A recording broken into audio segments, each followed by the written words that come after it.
Oui, Jésus, je n'ai que toi, mon secours est en toi. Shalom, lumière du monde. Soyez la bienvenue dans la présence de notre Seigneur Jésus-Christ. Je veux bien, Mira, si tu peux projeter la première image. Alors, dimanche de Pâques, Maria nous a fait une table avec des symboles très puissants qui m'ont édifié. La nappe blanche, symbole de pureté. La roche, le sacrifice, la rédemption. Le pain, Jésus, le pain de vie. La coupe, le sang qui a coulé pour nos péchés. Les chandeliers, la présence du Seigneur. J'ai essayé de trouver une autre image similaire, la grappe de raisin. Et le blé, symbole de vie de Christ qui pourvoit.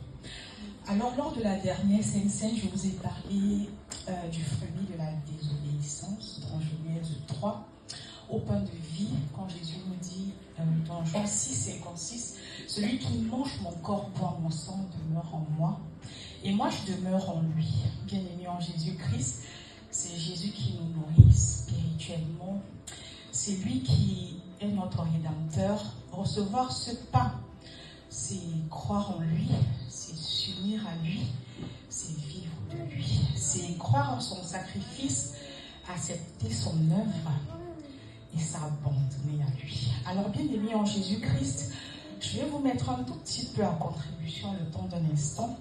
Je vais vous demander d'imaginer un homme en prison. Avec Damli, on a fait cet exercice et on s'est rendu compte que le pouvoir de l'imagination était assez puissant. J'aime bien ce pouvoir parce que justement, vous avez la lecture de son désespoir existentiel. Vous avez la lecture de sa perte d'identité, de sa solitude, de sa dépression, de sa prostration, de son ostracisme, de son sentiment d'abandon. Puis, un matin, on ouvre sa cellule et on lui dit « Vous êtes libre ». Les chefs d'accusation qui pesaient sur vous ont été abandonnés. Mieux que ça, votre dette a été payée. La porte est ouverte.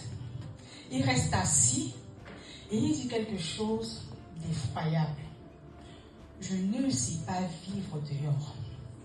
Bien aimé, le plus grand drame n'est pas d'être enfermé, ça peut arriver à tout le monde. Le plus grand drame, c'est de rester en prison alors qu'on est libre. Et spirituellement, c'est ce que beaucoup vivent encore aujourd'hui. Le pain que nous allons partager